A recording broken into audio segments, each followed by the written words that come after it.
Bhavnagar pensioner સમાજ દ્વારા 30મી સામાન્ય સભાનું આયોજન કરવામાં આવ્યું। ભાવનગર જિલ્લા પેન્શનર સમાજની 30મી સામાન્ય સભાનું આયોજન કરવામાં આવ્યું હતું। આ સામાન્ય સભામાં 30મી સામાન્ય સભાની પ્રમુખશ્રીની વરણી કરવામાં આવી। ત્યારબાદ દીપ પ્રાગટ્ય, પ્રાર્થના, દિવ્યાંગત શ્રીઓને શ્રદ્ધાંજલિ જેવા કાર્યક્રમનું આયોજન કરાયું। ત્યારબાદ આ બાદ 29મી સામાન્ય સભાની શુદ્ધ કાર્યવાહી, નોંધનું વાંચન અને બહાલી, નાણાકીય વર્ષ 2022-23ના ઓડિટ એકાઉન્ટ્સની રજૂઆત અને બહાલી, પ્રશ્નોત્તરી જેવા ક્રમબદ્ધ કાર્યક્રમો યોજાયા।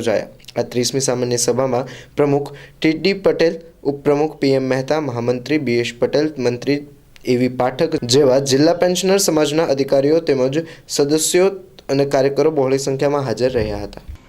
આજના આપણા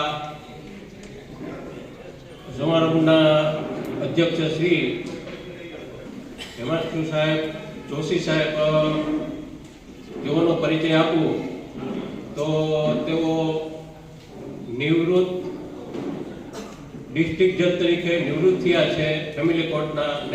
મારું નામ અમુભાઈ પાઠક, ભાવનગર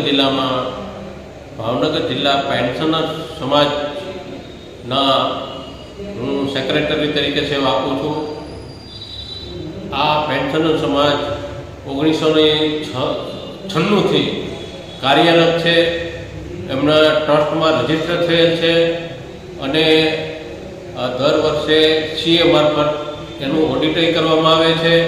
ભાવનગર જિલ્લામાં એમના 3163 જેટલા સભાસદો હાલ કાર્યરત છે, રજીસ્ટર થયેલા છે અને દરેક સભાસદ તરફથી જે કંઈ રકમ ડોનેશન આપવામાં આવે છે એની સંસ્થા તરફથી પાકી પહોંચ આપવામાં આવે છે અને પેન્શન સમાજના વિવિધ પ્રશ્નોનું આ સમાજ દ્વારા સોલ્વ કરવામાં આવે છે, એની રજૂઆત કરવામાં આવે છે અને પેન્શનરોને વધારેમાં વધારે પેન્શનનો લાભ મળે એના માટે સતત રાજ્ય અને કેન્દ્ર સરકાર મારફત રજૂઆત કરવામાં આવે છે।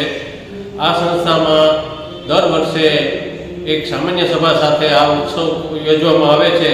એવો જ ઉત્સવ આ 30મો વાર્ષિક ઉત્સવ અમે યોજી રહ્યા છીએ।